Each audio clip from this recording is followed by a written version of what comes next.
Hi friends, అందరికీ నమస్కారం. Friends, ఈ వీడియోలో నేను మీకు ఉద్యోగ సర్టిఫికేట్ ఏ విధంగా రిజిస్ట్రేషన్ చేసుకోవాలి అనే దాని గురించి చెప్పబోతున్నాను. అయితే ఉద్యోగ సర్టిఫికేట్ పైన మనం చేస్తున్న రెండో వీడియో ఇది. నేను చేసిన ఫస్ట్ వీడియో 96,000 వ్యూస్ కి పైగా అయితే వెళ్ళడం జరిగింది. అండ్ ఇప్పుడు ఈ వీడియో చేయడానికి రీజన్ ఏంటంటే, ఎక్కువ మంది ఈ ఫేక్ వెబ్సైట్లు బారిన పడుతున్నారనమాట. అంటే అసలు ఈ ఉద్యోగ సర్టిఫికేట్ అనేది మనం ఫ్రీగా చేసుకోవచ్చు.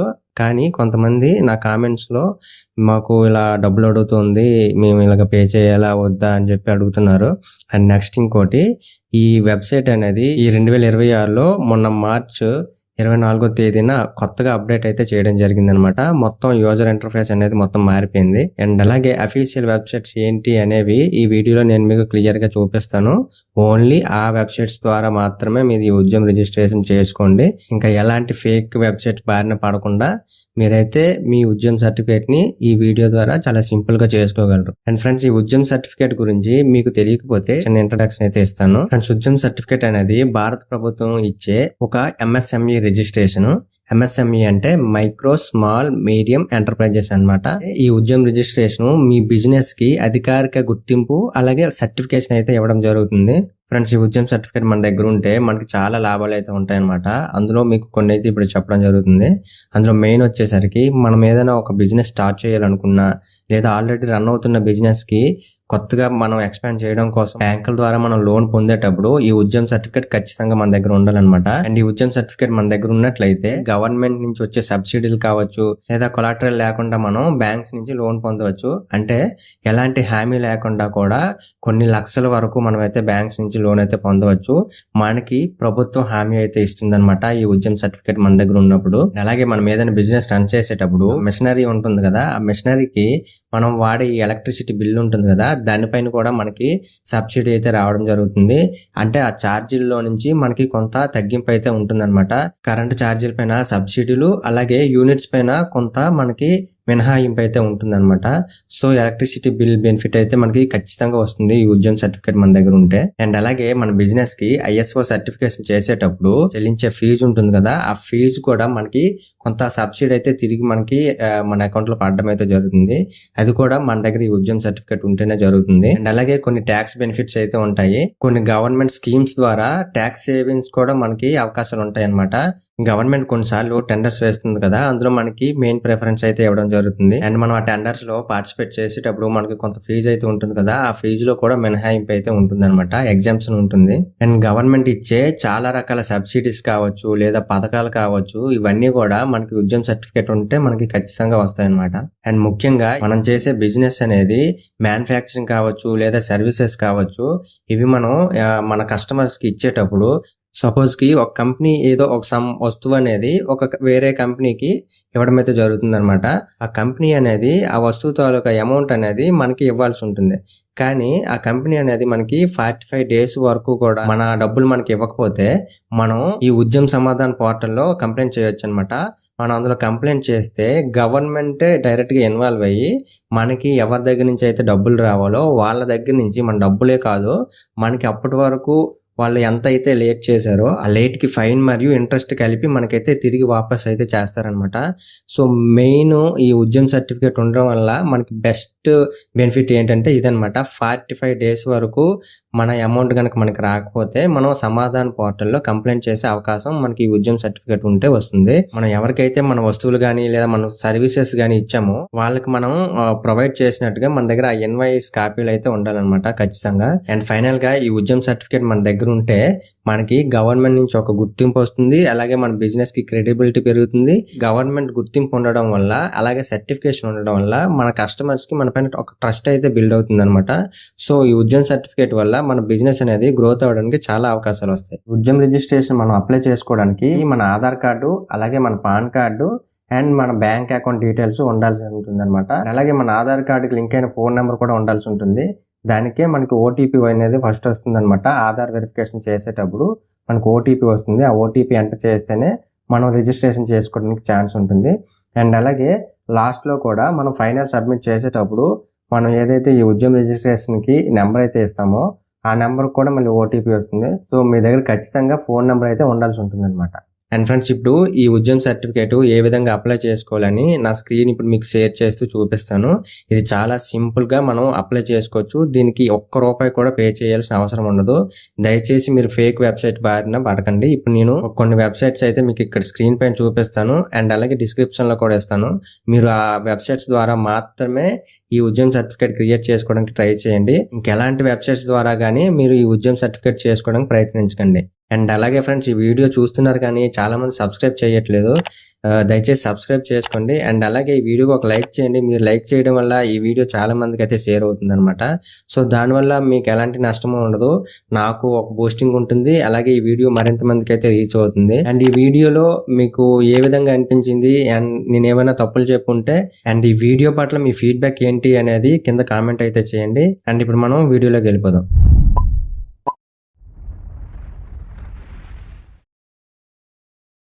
ఫ్రెండ్స్, నేను ఇప్పుడు నా ల్యాప్టాప్లో ఈ ఉద్యమ్ సర్టిఫికేట్ అయితే చేస్తున్నాను. ఇప్పుడు నేను ఏ విధంగా అయితే చెప్తున్నానో సేమ్ మీరు కూడా మీ మొబైల్లో క్రోమ్ ఓపెన్ చేసి డెస్క్టాప్ మోడ్లో పెట్టుకొని మీరు మీ సొంతంగా మీ ఉద్యమ్ సర్టిఫికేట్ చేసుకోవచ్చు. అండ్ ఫ్రెండ్స్, ఈ ఉద్యమ్ రిజిస్ట్రేషన్ వెబ్సైట్ని మనం 3 విధాలుగా ఓపెన్ చేయొచ్చు. అందులో first one and main one వచ్చేసి udyamregistration.gov.in.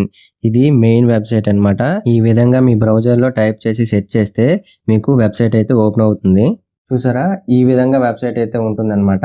అండ్ నెక్స్ట్ సేమ్ ఇలాగే ఇదే వెబ్సైట్ కి మీరు సేమ్ మళ్ళీ మీ బ్రౌజర్ ఓపెన్ చేసి ఇక్కడ సెర్చ్ బార్ లో my.msme.gov.in అని టైప్ చేసి సెర్చ్ చేస్తే మీకు ఒక వెబ్సైట్ అయితే ఓపెన్ అవుతుంది అనమాట. ఈ వెబ్సైట్ ద్వారా కూడా మీరు డైరెక్ట్ గా ఇక్కడికి వస్తే ఇక్కడ ఉద్యమ్ రిజిస్ట్రేషన్ అని చెప్పి ఉంటుందన్నమాట. ఫస్ట్ ఉంటుంది, దీనిపైన క్లిక్ చేస్తే మీరు సేమ్ ఇందాక వెబ్సైట్ udyamregistration.gov.in అదే వెబ్సైట్ కి అయితే రావడం జరుగుతుంది. అండ్ ఫ్రెండ్స్, ఫైనల్ గా మూడో వెబ్సైట్ ఏంటంటే మీ బ్రౌజర్ ఓపెన్ చేసి మీ బ్రౌజర్ లో msme.gov.in అని టైప్ చేసి సెర్చ్ చేస్తే మీకు ఇలా ఒక హోమ్ పేజ్ అయితే ఓపెన్ అవుతుంది అనమాట. ఇందులో ఇక్కడ క్విక్ లింక్స్ అని ఉంది చూసారా, ఈ క్విక్ లింక్స్ పైన క్లిక్ చేసి ఇలా కిందకు వస్తే కింద Udyam registration online registration for MSME అని ఉంటుంది. దానిపైన క్లిక్ చేస్తే మళ్ళీ సేమ్ ఇదే వెబ్సైట్ కి అయితే మనం రావడం జరుగుతుంది అనమాట. సో ఫ్రెండ్స్, ఇప్పుడు మీకు తెలిసింది కదా, మనం ఈ 3 వెబ్సైట్స్ ద్వారానే ఈ వెబ్సైట్ ని యాక్సెస్ చేయాలి. వేరే ఏ వెబ్సైట్ ని ఓపెన్ చేయకండి. ఇప్పుడు మనం రిజిస్ట్రేషన్ ప్రాసెస్ గురించి మాట్లాడుకుందాం. ఫ్రెండ్స్, ఇప్పుడు మనం ఉద్యమ్ రిజిస్ట్రేషన్ చేసుకునే వెబ్సైట్ ఇంటర్ఫేస్ ఈ విధంగా ఉంటుందన్నమాట. సో మీరు ఇప్పుడు కిందకి ఇలా వస్తే ఇక్కడ for new entrepreneurs who are not registered yet as micro, small and medium అని ఉంటుంది కదా, దీనిపైన ఇక్కడ న్యూ రిజిస్ట్రేషన్ అని ఉంది కదా, దీనిపైన క్లిక్ చేయాలి. న్యూ రిజిస్ట్రేషన్ పైన క్లిక్ చేస్తే ఈ విధంగా ఓపెన్ అవుతుంది. ఉద్యమ్ రిజిస్ట్రేషన్ ఆధార్ వెరిఫికేషన్ అని ఉంటుంది అనమాట. ఇలా కిందకు వస్తే ఇక్కడ ఫస్ట్ సెకండ్ అని ఉన్నాయి కదా, ఫస్ట్ దాంట్లో మన ఆధార్ నెంబర్ అనేది ఎంటర్ చేయాల్సి ఉంటుంది. అండ్ నెక్స్ట్ అనేది మన ఆధార్లో ఏ విధంగా పేరు అయితే ఉంటుందో ఆ విధంగానే ఇక్కడ మనం పేరు నేమ్ అయితే ఎంటర్ చేయాల్సి ఉంటుంది అనమాట. ఇన్ కేసు ఒక్క లెటర్ తప్పు వచ్చినా కూడా ఇది తీసుకోదు. మీ ఆధార్ నెంబరు నేము ఎంటర్ చేసిన తర్వాత ఇక్కడ చెక్ బాక్స్ ఉంది కదా, దీనిపైన మీరైతే టిక్ చేయాల్సి ఉంటుంది. ఇన్ కేసు టిక్ చేసి లేకపోతే మీరు టిక్ చేయండి. టిక్ చేసి ఉంటే దాన్ని అలా వదిలేసి ఇక్కడ వ్యాలిడేట్ OTP అని ఉంది కదా, వ్యాలిడేట్ అండ్ జనరేట్ OTP, దీనిపైన అయితే క్లిక్ చేయండి. మన ఆధార్కి లింక్ అయి ఉన్న ఫోన్ నెంబర్కి OTP అయితే వెళ్తుంది అనమాట. OTP ఎంటర్ చేసి ఇక్కడ వ్యాలిడేట్ పైన క్లిక్ చేయాలి. మన ఆధార్ అయితే సక్సెస్ఫుల్ గా వెరిఫైడ్ అయితే అయిపోయింది.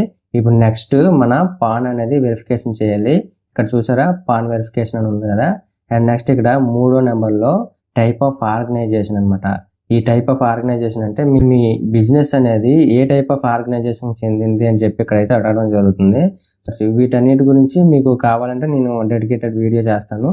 అండ్ ఇప్పుడు మీరు ఎవరైనా కూడా మ్యాక్సిమం ప్రొపరేటర్ కిందకే వస్తారనమాట, ఇండివిజువల్ గా చేస్తారు కాబట్టి. సో ప్రొపరేటరీ అనేది సెలెక్ట్ చేసుకోండి. అండ్ ఇక్కడ పాన్ కార్డ్ అయితే మన పాన్ నెంబర్ అయితే ఎంటర్ చేయాలి. అండ్ అలాగే పాన్ కార్డులో మనకి పేరు ఎలాగుందో కూడా ఇక్కడ సేమ్ అలాగే ఇవ్వాలి. అండ్ డేట్ ఆఫ్ బర్త్ పైన క్లిక్ చేసినప్పుడు ఇక్కడ మనకి డేటు, ఇక్కడ మనకి మంత్, ఇయర్ రావడం జరుగుతుంది అనమాట. దీనిపైన మీరు 2 సార్లు కనుక క్లిక్ చేస్తే ఇక్కడ మీకు ఇయర్లు అనేవి జంప్ అవ్వడం అయితే జరుగుతుంది. ఈ పక్కన లెఫ్ట్ సైడ్ పైన యారో ఉంది కదా, ఈ లెఫ్ట్ సైడ్ యారో పైన క్లిక్ చేస్తే మనకి ఇయర్స్ అనేవి ఇలా జంప్ అవుతుంటాయి. And me date of birth కూడా ఇచ్చేసిన తర్వాత ఇక్కడ ఈ ఖాళీ బాక్స్ పైన టిక్ అయితే చేసి ఇక్కడ పాన్ వ్యాలిడేట్ అని ఉంది కదా, దీనిపైన అయితే క్లిక్ చేయాలి. క్లిక్ చేసిన తర్వాత మన పాన్ అయితే వెరిఫై అవ్వడం జరుగుతుంది. ఇన్ కేస్ మన పాన్ కార్డ్ పైన ఇంతకుముందు ఏమైనా ఉద్యమ్ సర్టిఫికేట్ ఉంటే మనకి ఇక్కడ ఎర్రర్ అయితే రావడం జరుగుతుంది అనమాట. బట్ ఇక్కడ ఎలాంటి సర్టిఫికేట్ లేదు కాబట్టి ఇక్కడ సక్సెస్ఫుల్లీ వెరిఫైడ్ అని చెప్పి వచ్చిందనమాట. ఇలా కిందకు వస్తే కంటిన్యూ అని ఉంటుంది. ఈ కంటిన్యూ పైన క్లిక్ చేయాలి. ఫ్రెండ్స్, మీ పాన్ కార్డు వెరిఫై అయిపోయిన తర్వాత ఇలా కిందకు వస్తే ఇక్కడ 4లో 2 అనమాట. ఇక్కడ మన ITR ప్రీవియస్ ఇయర్ది ఆటోమేటిక్గా మన పాన్ కార్డ్ ప్రకారంగా మనం ఫైల్ చేసామా లేదా అనేది ఇక్కడైతే రావడం జరుగుతుంది. అండ్ అలాగే మన దగ్గర GST ఉంటే ఎస్ అని క్లిక్ చేసుకోవాలి. ఒకవేళ మన దగ్గర GST లేకపోతే నో అని క్లిక్ చేసుకోండి. అండ్ మనది ఏమైనా GST అవసరం లేని బిజినెస్ అయితే ఇక్కడ ఎగ్జాంప్టెడ్ అయితే క్లిక్ చేసుకోండి. అండ్ మీ దగ్గర GST లేకపోయినా కూడా మనం ఉద్యోగం సర్టిఫికేట్ అయితే క్రియేట్ చేసుకోవచ్చు. నా దగ్గర GST లేదు కాబట్టి నేను ఇక్కడ నో అనేది సెలెక్ట్ చేసుకున్నాను. అండ్ అలా కిందకి వెళ్తే ఇక్కడ మన investment in plant and machinery or equipment అని చెప్పి ఉంటుంది కదా, ఇది ఆటోమేటిక్గా మనకి ఇక్కడ ఒకటి రావడం అయితే జరుగుతుంది. ఫ్రెండ్స్, అలా కిందకు వస్తే ఇక్కడ రిటర్న్ డౌన్ వాల్యూ అని ఉంటుందన్నమాట. ఇదేంటి అంటే మన ప్రీవియస్ ఇయర్ యొక్క మన డౌన్ వాల్యూ అనేది ఉంటుంది కదా, అది మనం ఇక్కడైతే ఎంటర్ చేయాల్సి ఉంటుంది. ప్రీవియస్ ఇయర్ అంటే ఇక్కడ 2023, 2024 అసెస్మెంట్ ఇయర్ ఉంది కదా, దానికి సంబంధించి ఇక్కడ అడుగుతున్నారు. సో మనం ఇప్పుడే కొత్తగా చేస్తున్నాం కాబట్టి మనకి ఎలాంటి డౌన్ వాల్యూ ఉండదు. సో మనం ఇక్కడ 0 అయితే వేసేయాలి. అండ్ ఇక్కడ కూడా మన పొల్యూషన్ కంట్రోల్ కానీ రీసెర్చ్ అండ్ డెవలప్మెంట్ గ్యాస్ కానీ ఎంత ఖర్చు చేసాం అనేది కూడా ఇక్కడ అడుగుతున్నారు. సో మనకి ఇక్కడ ఏం లేవు కాబట్టి మనం ఇక్కడ 0 అయితే ఇచ్చేయచ్చు. అండ్ అలాగే మనం మన యాన్యువల్ టర్న్ ఓవర్ కూడా ఇది కూడా 2023, 2024 అసెస్మెంట్ ఇయర్ అయితే అడుగుతున్నారు. సో కాబట్టి మనకి ఏం లేవు కాబట్టి 0 అయితే ఇచ్చేయండి. ఫ్రెండ్స్, మీరు కంటిన్యూ పైన క్లిక్ చేసిన తర్వాత మీకు ఇలా బేసిక్ డీటెయిల్స్ అని ఒక ట్యాబ్ అయితే ఓపెన్ అవుతుంది అనమాట. మీకు ఇప్పుడు ఇందులో మీ పాన్ కార్డ్ పైన నేమ్ ఎలా అయితే ఉంటుందో ఆ నేమ్ అయితే ఆటోమేటిక్గా ఇక్కడ వచ్చేయడం జరుగుతుంది. అండ్ అలాగే మీ నేమ్ ఆఫ్ ఎంటర్ప్రైజ్ అనమాట, మీ బిజినెస్కి మీరు ఏదైతే పేరు పెట్టుకున్నారో ఆ నేమ్ అనేది మీరు ఇక్కడ ఇవ్వాల్సి ఉంటుంది.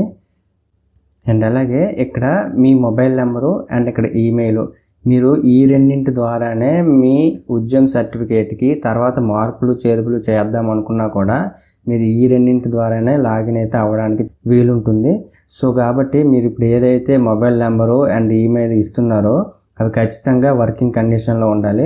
సో కాబట్టి మీరు జాగ్రత్తగా మీకు సంబంధించిన మొబైల్ నెంబర్ అండ్ ఈమెయిల్ ఇస్తే మంచిదన్నమాట. అండ్ ఇక్కడ 11వ ఉంది కదా, ఇది సోషల్ కేటగిరీ. ఇక్కడ మీ క్యాస్ట్ అనేది ఇవ్వాల్సి ఉంటుంది. అండ్ అలాగే మీ జెండర్ ఇక్కడ సెలెక్ట్ చేసుకోండి. అండ్ నెక్స్ట్ మీరు దివ్యాంగ్ అంటే మీరు ఏమైనా ఫిజికల్లీ హ్యాండిక్యాప్డ్ అయితే ఇక్కడ ఎస్ అని ఇవ్వండి, కాకపోతే నో అని పెట్టండి. ఇక తర్వాత కింద 14వ నెంబర్లో అఫీషియల్ అడ్రస్ ఆఫ్ ఎంటర్ప్రైజ్ అని ఉంది కదా, ఇక్కడ మీ బిజినెస్ చేసే ప్లేస్ యొక్క అడ్రస్ అనేది అఫీషియల్ అడ్రస్ అనేది ఇక్కడ ఇవ్వాల్సి ఉంటుంది. లేదా మీరు మీ ఇంట్లోనే చేస్తున్నట్లయితే మీ ఇంటి అడ్రస్ కూడా ఇక్కడ ఇచ్చేయచ్చు. అండ్ అలాగే మీకు డోర్ నెంబర్ ఉంటే ఓకే, డోర్ నెంబర్ లేకపోతే 0-00 అనేది ఇక్కడ వేసేయండి. అండ్ నేమ్ ఆఫ్ ప్రెమిసెస్, మీ బిల్డింగ్కి ఏదైనా నేమ్ ఉంటే అది ఇవ్వచ్చు, లేదు అంటే మీ బిజినెస్ నేమ్ ఏదైతే ఉంటుందో అది మీరు ఇక్కడ ఇచ్చేయండి. అండ్ అలాగే మీ విలేజ్ నేమ్ ఇచ్చేయండి. అండ్ నెక్స్ట్ బ్లాక్ అనేది మీకు బ్లాక్ ఉంటే మీ బ్లాక్ నెంబర్ వేయండి, లేదు అంటే ఇక్కడ NA అని కూడా ఇచ్చేయచ్చు. అండ్ నెక్స్ట్ ఇక్కడ స్ట్రీట్, మీకు స్ట్రీట్ నేమ్ తెలిస్తే స్ట్రీట్ నేమ్ వేయండి, లేదంటే ఇక్కడ మీ విలేజ్ నేము ఇచ్చేయవచ్చు అనమాట. అండ్ అలాగే సిటీ, మీకు దగ్గరలో ఉన్న సిటీ ఏదైనా నేమ్ ఇచ్చేయండి, లేకపోతే మీ డిస్ట్రిక్ట్ నేమ్ అయినా ఇచ్చేయచ్చు. అండ్ నెక్స్ట్ పిన్ కోడ్, తర్వాత స్టేట్ మీరు ఇక్కడ సెలెక్ట్ చేసుకోవాల్సి ఉంటుంది. అండ్ స్టేట్ అనేది సెలెక్ట్ చేసుకున్న తర్వాత మీ డిస్ట్రిక్ట్ కూడా మీరు ఇక్కడ ఇవ్వాల్సి ఉంటుంది.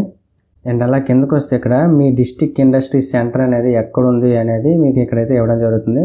సో నేను ఇక్కడ విజయనగరం అని పెట్టాం కాబట్టి మ్యాక్సిమం ఇక్కడ విజయనగరం అనే వస్తుంది, ఎందుకంటే మన డిస్ట్రిక్ట్ ఇండస్ట్రీ సెంటర్ విజయనగరంలోనే ఉంది. అండ్ ఇక్కడ 15th దాంట్లో location of plants, units and details ఉంది కదా, ఇక్కడ మన బిజినెస్ నేమ్ అయితే ఇచ్చేయాల్సి ఉంటుంది. ఇది ఏంటంటే మనకి ఎన్ని ప్లాంట్స్ ఉన్నాయి లేదా ఎన్ని యూనిట్స్ ఉన్నాయి అనేవి ఇక్కడ అడుగుతున్నారనమాట. అండ్ అలాగే అది ఏ అడ్రస్లో ఉంది కూడా ఇక్కడ అడుగుతున్నారు. మీకు ఉన్నది ఒకటే అయితే ఇక్కడ ఒకటే యాడ్ చేయొచ్చు. ఇక్కడ యాడ్ యూనిట్ పైన క్లిక్ చేస్తే యాడ్ అయిపోతుంది. అండ్ అలా కిందకి వస్తే ఇక్కడ చూస్ యూనిట్ నేమ్ అని ఉంటుంది అనమాట. ఇక్కడ మనం ఎన్ని అయితే యూనిట్లు ఇస్తామో అన్ని యూనిట్లు ఎక్కడైతే రావడం జరుగుతుంది వాటిని మనం సెలెక్ట్ చేసుకోవాల్సి ఉంటుంది. సో నేను ఒకటే ఇచ్చాను కాబట్టి ఇక్కడ ఒకటే వచ్చింది. సో నేను ఇది సెలెక్ట్ చేసుకుంటున్నా. అండ్ అలాగే అది ఏ డోర్ నెంబర్లో ఉంది, మీరు ఇవన్నీ ఫిల్ చేసిన తర్వాత ఇక్కడ యాడ్ ప్లాంట్ అని ఉంది కదా, దీనిపైన అయితే క్లిక్ చేయాలన్నమాట. క్లిక్ చేస్తే మీ ప్లాంట్ అనేది యాడ్ అయిపోతుంది. ఇలా చూసుకుంటే కిందన వస్తుందన్నమాట, మీ ప్లాన్ డీటెయిల్స్ అనేవి ఇక్కడ వస్తాయి. ఇన్ కేస్ ఇది రాంగ్ ఏమైనా టైప్ చేసినట్లయితే ఈ చివర ఇంటూ ఉంది కదా, దీనిపైన క్లిక్ చేస్తే డిలీట్ అయిపోతుంది అనమాట. ఆ తర్వాత మళ్ళీ మీరు ఈ ప్లాంట్ నేమ్ అనేది యాడ్ చేసుకొని మళ్ళీ సేమ్ ఇక్కడ డీటెయిల్స్ యాడ్ చేసి ఇక్కడ యాడ్ మోర్ పైన క్లిక్ చేస్తే యాడ్ అయిపోతుంది. ఇక్కడ ఆల్రెడీ ఒకటి ఉంది కాబట్టి ఇక్కడ యాడ్ మోర్ అని ఉంది. ఇక్కడ ఒకటి కూడా లేకపోతే ఇక్కడ యాడ్ అని ఉంటుంది అనమాట. అండ్ తర్వాత ఇక్కడ మీకు ఇన్ కేస్ ఏమైనా ప్రీవియస్ రిజిస్ట్రేషన్ నెంబర్ ఏదైనా ఉంది అనుకుంటే ఇక్కడ సెలెక్ట్ చేసుకోవాల్సి ఉంటుంది. బట్ మనం ఇది కొత్తగా చేస్తున్నాం కాబట్టి ఇక్కడ ఎన్ఏ సెలెక్ట్ చేసుకుని ఆటోమేటిక్గా ఉంటుంది అనమాట. And date of incorporation registration అంటే ఈరోజు చేస్తున్నాం కాబట్టి ఈరోజు డేట్ అయితే తీసుకోదు, ప్రీవియస్ డేట్ అయితే మనం పెట్టాల్సి ఉంటుంది. అండ్ అలాగే ఇక్కడ వెదర్ ప్రొడక్షన్ బిజినెస్ కమెంట్స్ ఉంది కదా, ఇక్కడ ఇది ఆటోమేటిక్గా ఎస్ అని ఉంటుంది అనమాట. మనం ఎస్ అని వదిలేయాలి. అండ్ అలాగే డేట్ ఆఫ్ కమెన్స్మెంట్ ఉంది కదా, దీనిపైన క్లిక్ చేసి ఇది కూడా ప్రీవియస్ డేట్ అనేది మనం క్లిక్ చేయాలి. ఎందుకంటే మనం ప్రెజెంట్ డే కానీ లేదా ఫ్యూచర్ డేట్ కానీ మనం సెలెక్ట్ చేసుకుంటే అది తీసుకోదు. ఏదైనా సరే ప్రెజెంట్ డేట్కి బిఫోర్ డేట్స్ మాత్రమే తీసుకుంటుంది అనమాట. అండ్ తర్వాత మీ బ్యాంక్ డీటెయిల్స్ అయితే ఇక్కడ ఇవ్వాల్సి ఉంటుంది. అండ్ ఆ తర్వాత ఇక్కడ 19th పాయింట్ ఉంది కదా, ఇది ఏంటి అంటే మీరు మేజర్గా చేసే యాక్టివిటీ ఏంటి మీ యూనిట్లో అనేది ఇక్కడ అడుగుతున్నారనమాట. మీరు మ్యానుఫ్యాక్చరింగ్ చేస్తున్నారా లేదా సర్వీసెస్ అందిస్తున్నారా అనేది మీరు ఇక్కడైతే సెలెక్ట్ చేసుకోవాల్సి ఉంటుంది. ఇక్కడ మీరు ఏదైతే సెలెక్ట్ చేసుకుంటారో మీ సర్టిఫికేట్ పైన పెద్దగా అది రావడం అయితే జరుగుతుంది అనమాట. మ్యానుఫ్యాక్చరింగ్ అని వస్తుంది లేదా సర్వీసెస్ అని వస్తుంది అనమాట. అండ్ అలాగే ఇక్కడ 20th పాయింట్ ఉంది కదా, ఇందులోన మన ఎన్ఐసి కోడ్స్ అనేవి సెలెక్ట్ చేసుకోవాల్సి ఉంటుంది అనమాట. మీ బిజినెస్ కోడ్ మీకు తెలిస్తే ఓకే, తెలియకపోతే మీరు ఇక్కడ సెట్ చేస్తే కోడ్స్ అయితే వస్తాయి. కానీ ఇక్కడ ఒక్కొక్కసారి వర్క్ అవ్వదు. కాబట్టి ఇక్కడ మ్యానుఫ్యాక్చరింగ్ అని ఉంది కదా, నేను ఇక్కడ ఆల్రెడీ ఇక్కడ మేజర్ యాక్టివిటీ మ్యానుఫ్యాక్చరింగ్ అని సెలెక్ట్ చేసుకున్నాను కాబట్టి ఇక్కడ కూడా నేను మ్యానుఫ్యాక్చరింగ్ సెలెక్ట్ చేసుకొని తర్వాత కిందకి వస్తే ఇక్కడ ఎన్ఐసి 2 డిజిట్ కోడ్ అని ఉంది కదా, దీనిపైన చూస్ కింద ఒకటి ఉంది కదా, దీనిపైన క్లిక్ చేస్తే నాకు ఇక్కడ కొన్ని అయితే రావడం జరుగుతుంది. ఇందులో నేను ఈ బిజినెస్ ఏంటి అంటే ఫుడ్ ప్రొడక్ట్స్కి సంబంధించిన బిజినెస్ కాబట్టి ఇక్కడ నేను మ్యానుఫ్యాక్చర్ ఆఫ్ ఫుడ్ ప్రొడక్ట్స్ అనేది 10th ఉంది కదా, 10th అదైతే సెలెక్ట్ చేసుకుంటున్నాను. ఇది 2 numbers 2 digit కోడ్ అనమాట. సో అండ్ నెక్స్ట్ ఇక్కడ 4 digit కోడ్ ఉంది కదా, దీనిపైన క్లిక్ చేస్తే ఇప్పుడు నేను చేస్తోంది జగ్గేరి ప్రాసెసింగ్ యూనిట్ కాబట్టి, సో జగ్గేరి అంటే షుగర్కి సంబంధించింది. 4 digit కోడ్ ఇది 1072 మ్యానుఫ్యాక్చర్ ఆఫ్ షుగర్ అనేది నేను సెలెక్ట్ చేసుకుంటున్నాను. అండ్ అలాగే ఇక్కడ 5 digit కోడ్ ఉంది కదా, దీనిపైన క్లిక్ చేసి ఇందులో ఏంటి ఇక్కడ యాడ్ యాక్టివిటీ అని ఉంది కదా, దీనిపైన అయితే క్లిక్ చేయాలి. క్లిక్ చేస్తే మనకి ఇక్కడ మన కోడ్స్ అనేవి యాడ్ అయిపోతాయి. గూగుల్లో మీ బిజినెస్ నేమ్ టైప్ చేసి పక్కన ఎన్ఎస్సి కోడ్స్ అని కొడితే మీకు మీ ఎన్ఎస్సి కోడ్స్ అయితే వస్తాయి. ఆ తర్వాత ఇక్కడ మన బిజినెస్ ప్లేస్లో ఎంతమంది పనిచేస్తున్నారు, ఎంతమంది ఎంప్లాయీస్ వర్క్ చేస్తున్నారు, మేల్స్ ఎంత, ఫీమేల్స్ ఎంత అండ్ అదర్స్ ఎంత అని చెప్పి ఇక్కడ అడగడం అయితే జరుగుతుంది అనమాట. అండ్ అలాగే కిందకి ఇక్కడికి వస్తే ఇక్కడ 22 నుంచి 27 వరకు కొన్ని అయితే ఇవ్వడం జరిగింది. ఇవన్నీ కూడా మీకు ఒక డెడికేటెడ్ వీడియో చేస్తాను ఇవేంటి అని. బట్ వీటన్నిటికీ కూడా మీరు ఎస్ అని ఇచ్చేసుకోవడం మంచిదన్నమాట. వీటి వల్ల కొన్ని బెనిఫిట్స్ అయితే ఉన్నాయి. వీటి గురించి నేను నెక్స్ట్ వీడియోలో చెప్తా. ఇప్పుడు ఈ వీడియోలో చెప్తే వీడియో లెంత్ చాలా పెరిగిపోతుంది. అండ్ అలాగే ఇవన్నీ ఎస్ అని ఇచ్చేసిన తర్వాత కిందకు వస్తే ఇక్కడ ఒక చెక్ బాక్స్ ఉంటుంది. ఇది ఒకవేళ టిక్ లేకపోతే టిక్ చేసేయండి. ఆ తర్వాత ఇక్కడ submit and get final OTP అని ఉంది కదా, దీనిపైన క్లిక్ చేయండి. క్లిక్ చేసిన తర్వాత ఇక్కడ ఆర్ యూ షూర్ అని చెప్పేసి ఒక పాపప్ అయితే ఓపెన్ అవుతుంది అనమాట. దానిపైన ఓకే అని క్లిక్ చేయండి. క్లిక్ చేసిన తర్వాత మీరు ఈ పైన ఏదైతే ఫోన్ నెంబర్ ఇందాకలు ఇచ్చారో ఆ ఫోన్ నెంబర్కి మీ ఆధార్ నెంబర్ కాదు, ఈ ఫోన్ నెంబర్కి మీకు ఇక్కడైతే ఓటీపీ రావడం జరుగుతుంది. అండ్ అలాగే ఈ కింద వెరిఫికేషన్ కోడ్ ఉంది కదా, ఈ వెరిఫికేషన్ కోడ్ కూడా మీరు కొట్టాల్సి ఉంటుంది. మీరు ఓటీపీ అండ్ ఈ క్యాప్చా వెరిఫికేషన్ కోడ్ ఎంటర్ చేసిన తర్వాత కింద ఫైనల్ సబ్మిట్ అని ఉంది కదా, దానిపైన అయితే క్లిక్ చేయాలి. అలా క్లిక్ చేసిన తర్వాత మీకు ఈ విధంగా ఒక పాపప్ అయితే ఓపెన్ అయ్యి మీ ఉద్యమ నెంబర్ ఉంటుంది, దాన్ని కాపీ చేసుకోండి. లేదా ఈ విధంగా ఇంకో ట్యాబ్ ఓపెన్ అవుతుంది, ఇందులో ఉద్యమ నెంబరు ఉంటుందన్నమాట. దాన్ని మీరు సేవ్ చేసుకుని పెట్టుకోండి. అండ్ తర్వాత ఈ చివర రైట్ సైడ్ టాప్ లో ప్రింట్ సర్టిఫికేట్ అని ఉంది కదా, దానిపైన అయితే క్లిక్ చేయాలి. దానిపై క్లిక్ చేస్తే మీకు ఈ విధంగా ఒక ట్యాబ్ అయితే ఓపెన్ అవుతుంది అనమాట. ఇక్కడ Udyami login after verification with OTP అని ఉంది కదా, ఇందులో నెంబర్ 1 ఉంది కదా, అక్కడ మీ ఉద్యమ్ నెంబరు ఇందాక వచ్చింది కదా, దాన్ని ఇక్కడ ఎంటర్ చేయాలి. అలాగే మీ మొబైల్ నెంబర్ ఏదైతే ఉద్యమ్ సర్టిఫికేట్ కోసం ఇచ్చారో ఆ మొబైల్ నెంబర్ ఎంటర్ చేయాలి. అండ్ నెక్స్ట్ ఇక్కడ చూస్ ఓటీపీ ఆప్షన్ ఉంది కదా, మీరు మొబైల్ నెంబర్ పెట్టుకుంటే మొబైల్ నెంబర్కి ఓటీపీ వస్తుంది, లేదా మెయిల్ పెట్టుకుంటే మెయిల్కి ఓటీపీ వస్తుంది. నేను మొబైల్ నెంబర్ అయితే చూస్ చేసుకున్నాను. ఆ తర్వాత ఇలా కిందకు వస్తే ఇక్కడ మన క్యాప్చా వెరిఫికేషన్ కోడ్ ఎంటర్ చేసి వ్యాలిడేట్ అండ్ జనరేట్ ఓటీపీ పైన క్లిక్ చేయాలి. క్లిక్ చేస్తే మనం ఇచ్చిన ఫోన్ నెంబర్ కి ఓటీపీ వస్తుంది. ఆ ఓటీపీ ఇక్కడ ఎంటర్ చేసి వ్యాలిడేట్ ఓటీపీ అండ్ లాగిన్ పైన క్లిక్ చేయాలి. క్లిక్ చేసిన తర్వాత మన ఉద్యమ్ డాష్ బోర్డ్ డీటెయిల్స్ అయితే ఇలా వస్తాయి అనమాట. ఇవన్నీ కూడా మన ఉద్యమ్ సర్టిఫికేట్ లో కనిపిస్తాయి. అన్ని కరెక్ట్ గా ఉన్నాయో లేవో చూసుకోండి. ఒకవేళ లేకపోతే ఈ పక్కన ఎడిట్ డీటెయిల్స్ ఉన్నాయి కదా, దానిపై క్లిక్ చేసి ఎడిట్ చేసుకోవచ్చు, లేదా ప్రింట్ సర్టిఫికేట్ పైన క్లిక్ చేసుకొని మన ఉద్యమ్ సర్టిఫికేట్ అనేది డౌన్లోడ్ చేసుకోవచ్చు.